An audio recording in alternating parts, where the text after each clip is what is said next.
real for a second. Have you ever looked at house prices and just thought, no matter how hard I work, this is never going to happen? Well, you are not alone. This isn't just a problem in your city. It's happening all over the world. So we're going to dive into this, because what we're all feeling isn't just bad luck. It's a system, a machine, really, with a very specific design. And in this explainer, we are going to take that machine apart, piece by piece. Think about it. Somewhere in Toronto tonight, a software engineer is running the numbers for the 4th time this year. Over in London, a nurse is doing the exact same math. In Seoul, it's a teacher. In Sydney, a graphic designer. Mumbai, an accountant. São Paulo, an architect. They're in different cities, with different salaries, speaking different languages, but the answer they come to is always the same. Not in this lifetime. And just look at how dramatically things have changed. Back in 1976, a factory worker in Toronto earning an average wage could save up for a typical home in just 3 years. 3 years. Now, flash forward to today, a software engineer, a job we all think of as being pretty high-paying, needs 22 years to do the exact same thing. That gap, that massive, widening gap, is what this is all about. And here's the thing you absolutely have to understand. That gap is not a natural disaster. It's not a fluke or just bad timing. It is the engineered output of a system that's been tweaked and redesigned over decades through tax law, mortgage rules, zoning, and even our own democratic choices, all to make homes appreciate in value rather than, actually build more of them. So how on earth did we get here? To figure that out, we have to look back. Because housing wasn't always seen this way, as some kind of golden investment. For most of history, a home was just infrastructure, like roads or sewers, something a society built so it could function. Let's dig into how that fundamental idea got turned on its head. The big shift really started back in 1968. That's when the US government privatized Fannie Mae, which, for the first time ever, turned mortgages into financial products that could be bought and sold. Then in the UK, the Right to Buy program sold off millions of public housing units, turning a whole generation of renters into owners. Every country had its own little mechanism, but the end result was the same. Home loans became cheap, easy to get, and backed by the government. And that just set the stage for housing prices to begin their long, steady climb into the stratosphere. And the scale of this change is just mind-boggling. By 2025, mortgage debt in the U.S. ballooned to a staggering $13.17 trillion. That's 70% of all the debt that American households hold. A home loan went from being a simple deal between you and your local bank to being the raw fuel for a massive global financial industry. And the fallout from this? Well, you can feel it everywhere. In Australia, real home prices have shot up over 400% since 1970. In the UK, prices tripled, while wages, they've barely moved. Canada is short 3.5 million homes just to get back to the affordability they had in 2004. And this is not just a Western problem. Over in Asia, out of 51 of the biggest cities, only 7 have what you could call an affordable housing market. The disconnect is global and it is deep. So if the problem is this huge, what's causing it? Well, you've probably heard all the usual suspects. Some people blame corporate landlords. Others blame immigrants or foreign buyers. And look, while there might be a tiny grain of truth in some of those ideas, they all miss the real engine that's driving this entire crisis. You have definitely seen this headline, right? The story that just went viral everywhere is that these giant hedge funds and corporate landlords are swooping in and buying up all the houses. It's a really powerful story, emotionally, and for politicians, it's super convenient.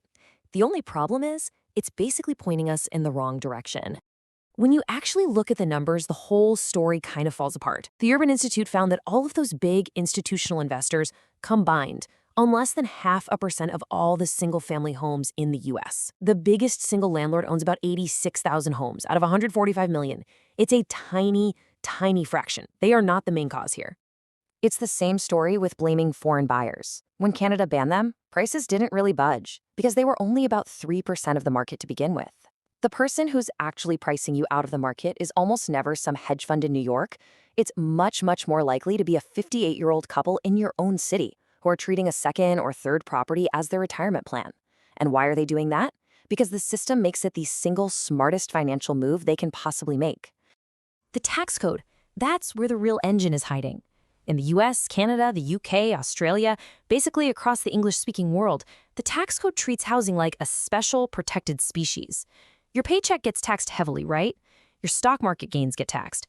But the profit you make from selling your main home, in a lot of cases, it's 100% tax-free. And that is not an accident. It is a deliberate political choice. All right, so let's get to the machine itself. I want you to think of it as having four big interlocking gears.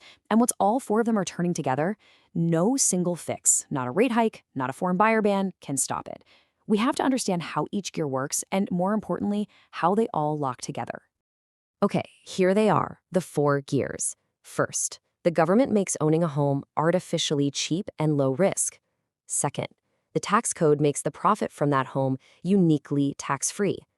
Third, a political feedback loop of existing homeowners blocks any new housing supply to protect their investment. And fourth, all that big institutional money follows the scarcity that the first three gears create. Let's see how this all works, starting with Gear 1. Gear 1 is all about leverage. In a place like Canada, government insurance lets a buyer get a $700,000 house with only $35,000 of their own money down. Now, if that house goes up in value by 20%, that buyer makes a $140,000 profit on their tiny investment. That's a 400% return, and it's completely tax-free. The government basically removes all the risk for the bank and leaves all the upside with the buyer. There is no other investment a normal person can make that's structured like that. And then comes Gear 2. When you combine that government-backed leverage from Gear 1 with the sweet tax exemptions we just talked about, housing becomes the single most efficient wealth-building machine available to a normal family. Way better than a pension or a 401k. I mean, when an asset gives you leveraged, tax-free, government-guaranteed returns, of course money is going to flood towards it. And every single dollar that floods into existing homes is a dollar that's not being used to build new ones. Gear 3 is where the politics comes in. In every country where this crisis is happening, the majority of voters already own their homes. This means they're holding an asset whose value depends on it being scarce. So their opposition to new development, to new apartment buildings, it isn't really about greed. It's just simple math for them. And that math shows up as votes, as objections at city council meetings, and as zoning rules that block new supply, which, surprise, surprise, keeps their own property values high. And that finally brings us to Gear 4. This is where those institutional investors finally show up. See, they aren't the cause of the crisis. They're a consequence of it. When starter homes become the most appreciating, supply-crunched, and tax-friendly asset in a country, big money has no choice but to compete for it. The institutional landlord did not build this machine. The machine built the institutional landlord. Okay, so this machine has been humming along for about 50 years now, but it's starting to run into some serious turbulence. There are some really powerful forces that are stress testing this whole system in ways we have never seen before. And the big question is becoming, what's going to break first? The most immediate test is hitting Canada right now. About $300 billion worth of mortgages, taken out when interest rates were crazy low, are now renewing at much higher rates. So someone who took out a $600,000 mortgage in 2021 could see their monthly payment jump by around $900. That is a massive financial shock for millions of families. And you're seeing similar pressure building in the UK and Australia too.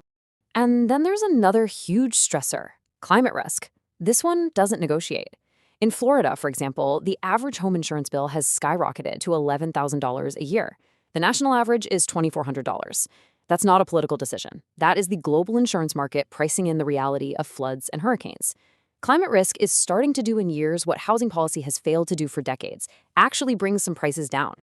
And other cracks are showing up all over the place. Demographics is a big one. South Korea's aging homeowners will eventually need to sell their homes into a market with the lowest birth rate in the world. The basic economics are flipping too. For the first time in a generation, in many big cities, it's actually cheaper to rent than to buy. And we can't ignore the staggering social cost of all this, which you can see in places like Hong Kong's infamous coffin homes. So when you put it all together, the history, this four-gear machine, and the cracks that are now appearing in its foundation, we are all left facing an inescapable choice. It's a choice that is really defining the inheritance of an entire generation. And really, it all boils down to this fundamental question. A society can decide to have housing be its main savings vehicle for the middle class, its most tax-friendly asset, and the biggest financial interest of its voters. Or it can have housing that most working people can actually afford to live in. But what 50 years of policy across 4 continents has shown us is that it cannot permanently have both. And it's so important to remember this. The machine was not built by villains. It was built piece by piece by ordinary people. People making what were for them totally rational financial decisions for their families, inside a system where every single incentive, every tax break, every zoning law, every government program made rising prices the ultimate reward. The generation that's now locked out of homeownership were simply the first to discover the fundamental truth of this machine. The system was always consuming its own future, and the only question left now is whether the correction comes from smart policy, from changing demographics, or from a market that's quietly starting to decide that some homes just aren't worth insuring forever.